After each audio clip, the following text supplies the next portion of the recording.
எதிராக தாக்கல் செய்யப்பட்டிருக்கிற வழக்கு எதிராளிகளுடைய மறுமொழிக்கென்று கூப்பிடப்பட்டது. எதிராளிகள் தற்போது 7 பேர் இருக்கிறோம். ஆரம்பத்திலே 7 பேர் இருந்தோம். அதோடு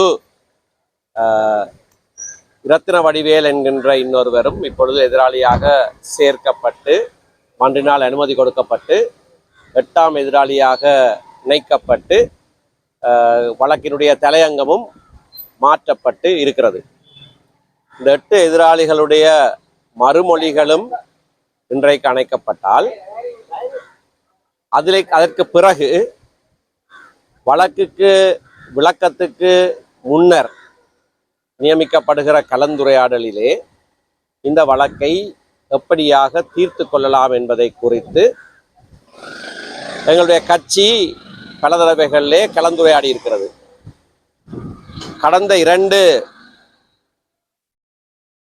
மத்திய செயற்குழு கூட்டங்களிலேயும் இது சம்பந்தமாக கலந்துரையாடப்பட்ட போது 2 விதமாக இது தீர்க்கப்படலாம், 2லே ஒரு தெரிவை செய்யலாம் என்று கூறப்பட்டு அந்த தெரிவை திரு ஸ்ரீதரன் அவர்கள் செய்யுமாறு கட்சியினர் நாங்கள் கேட்டிருந்தோம். அவருடைய தெரிவாக இந்த வழக்கிலே வழக்காளி கேட்டுக்கொண்ட பிரதான நிவாரணங்களை வழங்குவோம், அப்படியாக செய்தால் கட்சியினுடைய பொதுச்சபை 326 பேர் அல்ல 156 அல்லது 161 பேர் மட்டுமே உள்ளடங்கலான ஒரு பொதுச்சபை மீளவும் கூட்டப்பட்டு தெரிவுகள் அனைத்தும் திரும்ப செய்வதற்கான உடன்பாடு, இதுதான் அவர் எடுத்துக்கொண்ட தெரிவு. அதன் பிரகாரம் ஒரு கூட்டம் அல்ல 2-3 கூட்டங்கள் நடத்தப்பட்டிருக்கிறது. இறுதியாக 14ஆம் தேதி எங்களுடைய அரசியல் குழுவும் வழக்கோடு சம்பந்தப்பட்டவர்களும் வவுனியாவிலே நாங்கள் கூடி பேசிய போது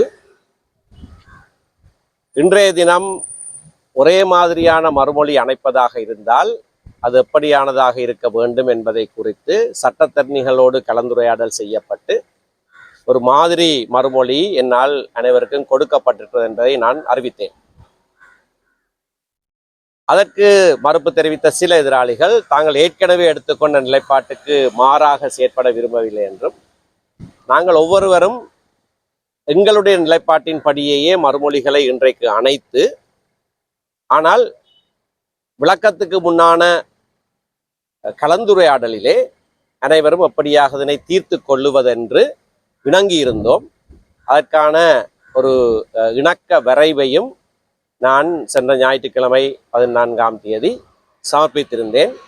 அதிலே ஒரு சில விவரங்கள் மட்டும் இணங்கப்படவில்லை. குறிப்பாக தெரிவுகள் அனைத்தும் செய்யப்பட வேண்டும் என்று சொல்லுகிற போது திரு ஸ்ரீதரன் அவர்கள் அடிமட்டத்திலே இருந்து மூலக்கிளையிலே இருந்து அனைத்து தெரிவுகளும் செய்யப்பட வேண்டும் என்கின்ற ஒரு நிலைப்பாட்டை எடுத்தார். மற்றவர்கள் அப்படியான நிலைப்பாட்டை எடுக்கவில்லை. ஆகையினாலே இன்றைய தினம் அனைவரும் மறுமொழிகளை அணைத்த பிறகு நீதிமன்றம் கொடுக்கிற அந்த விளக்கத்துக்கு முன்னரான கலந்துரையாடலுக்கான தினத்துக்கு முன்னதாக மத்திய செயற்குழு கூடி எப்படியாக நாங்கள் இந்த தெரிவுகளை செய்வது என்பதை குறித்து இறுதியான தீர்மானம் எடுப்பதாக அன்றைக்கு தீர்மானிக்கப்பட்டது. ஆனால் இன்றைக்கு துரதிர்ஷ்டவசமாக 4 எதிராளிகள் 1ஆம் 2ஆம் 4ஆம் 7ஆம் எதிராளிகள் தங்களுடைய மறுமொழிகளை அணைக்கவில்லை. அவர்கள் மறுமொழி அணைக்காத காரணத்தினாலே வழக்கு அடுத்த 30ஆம் தேதிக்கு தவணையிடப்பட்டிருக்கிறது அவர்களுடைய மறுமொழிக்காக. இன்றைய தினமே அந்த விளக்கத்துக்கு முன்னரான கலந்துரையாடலுக்கான தினத்தை நாங்கள் நியமிக்க எத்தனித்தோம், அது முடியவில்லை.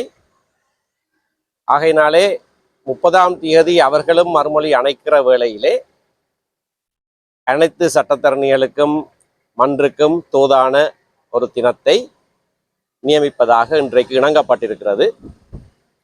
அதற்கு மேலதிகமாக இறுதி கட்டத்திலே கடந்த தவணை கிளிநொச்சியைச் சேர்ந்த ஜீவன் என்று அழைக்கப்படுகிற சண்முகராஜா ஜீவராஜா என்கிறவர் ஒரு இடைபுகு விண்ணப்பம் ஒன்றை செய்திருந்தார்.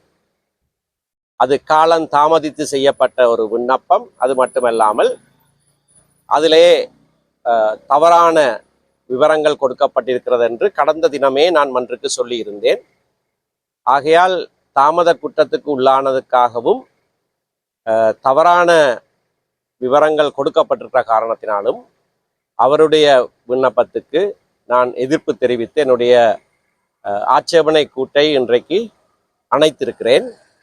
அது சம்பந்தமான விசாரணை, அவரை இந்த நேரம் பிந்திய நேரத்திலே சேர்த்து கொள்ளலாமா இல்லையா என்பதை பற்றின விசாரணைக்கான எழுத்து மூல சமர்ப்பணம் வருகிற அக்டோபர் மாதம் 15ஆம் தேதிக்கு நியமிக்கப்பட்டிருக்கிறது.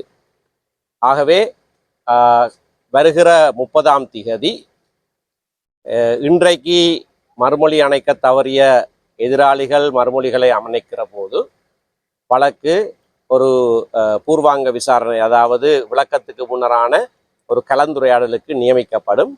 அன்றைய தினம் நாங்கள் கட்சியிலே ஏற்கனவே இணங்கின வண்ணமாக வழக்கை முடிவுறுத்து கொள்ளலாம்.